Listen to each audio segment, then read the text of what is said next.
रामपुर नामक गांव में बारिश नहीं हो रही और किसान बेबस होकर यह सोचते हैं कि लगता है इस बार भगवान ने हम किसानों से मुंह मोड़ लिया है। अब अगर काम नहीं मिलेगा तो परिवार कैसे चलेगा।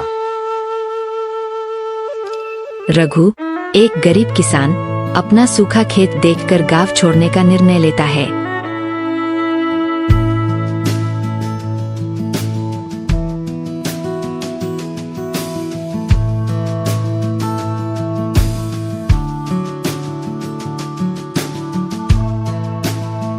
कपड़ों और एक छोटे झोले के साथ पास के गांव रामपुर पहुंचता है। वहां एक बड़ा अनाज व्यापारी था, भवानीलाल सेठ। रघु, सेठ जी नमस्ते। मैं रघु पास के गांव से आया हूँ। हमारे गांव में अकाल पड़ा है। अगर आपके पास कोई काम हो तो मैं कर लूंगा। भवानीलाल सेठ थोड़ा सोचते हुए, काम तो है बेटा, लेकिन थोड़ा कठिन है। सुबह से शाम तक अनाज के बोरे ढोने होंगे और गोदाम की सफाई भी करनी होगी। रघु, सेठ जी मुझे कोई भी काम मंजूर है, बस 2 वक्त की रोटी मिल जाए तो काफी है। ठीक है रघु, मेहनती आदमी की कद्र मैं हमेशा करता हूँ। तुम्हें 250 रुपए और 2 वक्त का खाना मिलेगा। धन्यवाद सेठ जी, मैं ईमानदारी से काम करूंगा।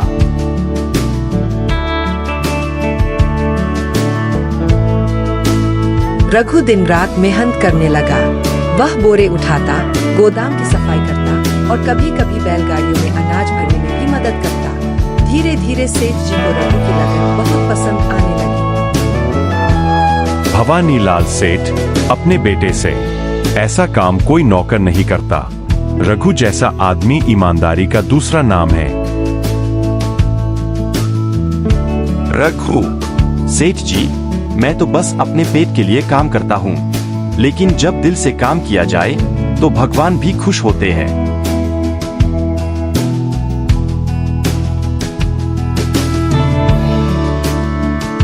समय बीतता गया।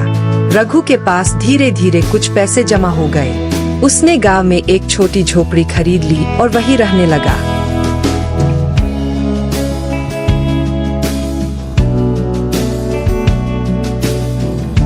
एक दिन गोदाम में काम खत्म होने के बाद रघु को अनाज के बोरे के नीचे से एक थैली मिली। वो भारी थी। जब उसने खोली, अंदर सोने के सिक्के चमक रहे थे।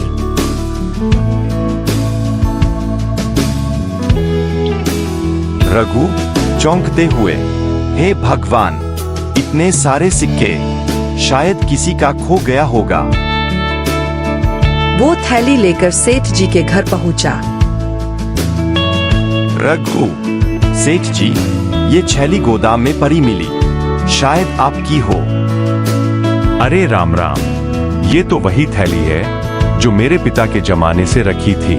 मैं तो समझा था चोरी हो गई। बेटा, तुमने बहुत बड़ा काम किया है। सेठ जी मेरा तो फर्ज था, जो मेरा नहीं उसे रखना पाप है। सेठ जी की आंखों में आंसू आ गए।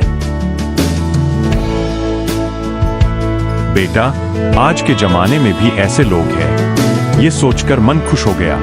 आज से तुम मेरे काम में नहीं, मेरे परिवार के सदस्य हो। रघु अब सेठ के सबसे भरोसेमंद आदमी बन गया था। लेकिन सेठ का दूसरा नौकर बब्बन रघु से जलता था। बब्बन मन में, ये रघु तो सेठ का चहेता बन गया है। अगर इसे हटा दूं तो सेठ की नजर मुझ पर पड़ेगी। एक दिन उसने चाल चली। उसने गोदाम से कुछ सोने की मोहरें चुरा ली और रघु की झोपड़ी में छुपा दी।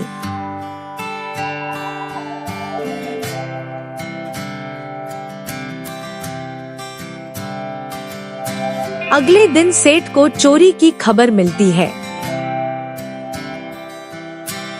सेठ, ये क्या? गोदाम से सोने की मोहरें गायब। ये किसने किया?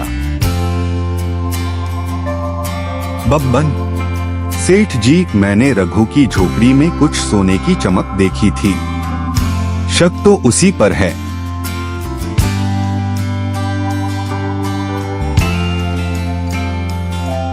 सेठ गुस्से में रघु के घर पहुंचता है। सचमुच वहां सोने की मोहरें रखी थी।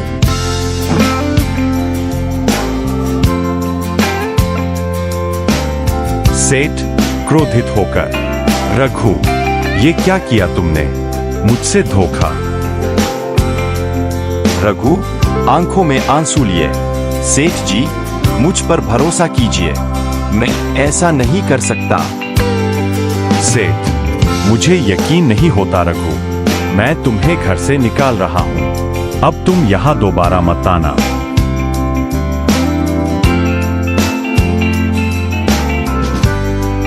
रघु दुखी होकर गांव छोड़ देता है।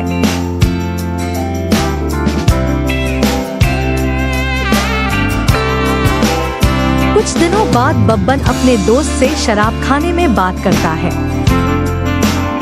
बब्बन हंसते हुए, अरे उस बेवकूफ रघु को तो मैंने फंसा ही दिया। अब सेठ का पूरा भरोसा मुझ पर है। सेठ का पुराना नौकर यह बात सुन लेता है और जाकर सेठ को सब बता देता है।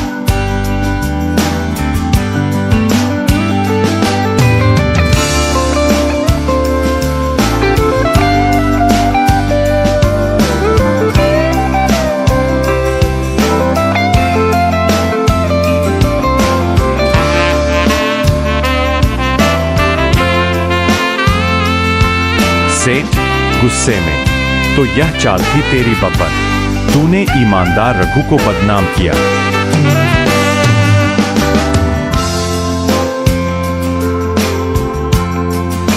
सेठ बब्बन को पकड़कर पुलिस के हवाले कर देता है और खुद रघु के गांव पहुंच जाता है।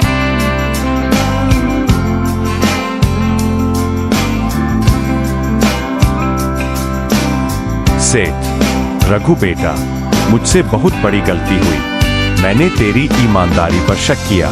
चल, वापस मेरे साथ चलो। सेठ जी, आप बुरे नहीं हैं, हालात ही ऐसे बने थे। मैं आपके साथ चलूंगा, लेकिन अब मजदूर बनकर नहीं, भरोसेमंद साथी बनकर। सेठ गर्व से, बिल्कुल बेटा, आज से आधा व्यापार तुम्हारे नाम रहेगा। रघु की ईमानदारी ने उसे मजदूर से मालिक बना दिया। गांव के लोग अब उसे ईमानदार रघु सेठ के नाम से जानते हैं। मेहनत करने वाला कभी गरीब नहीं रहता और ईमानदार आदमी कभी हारता नहीं।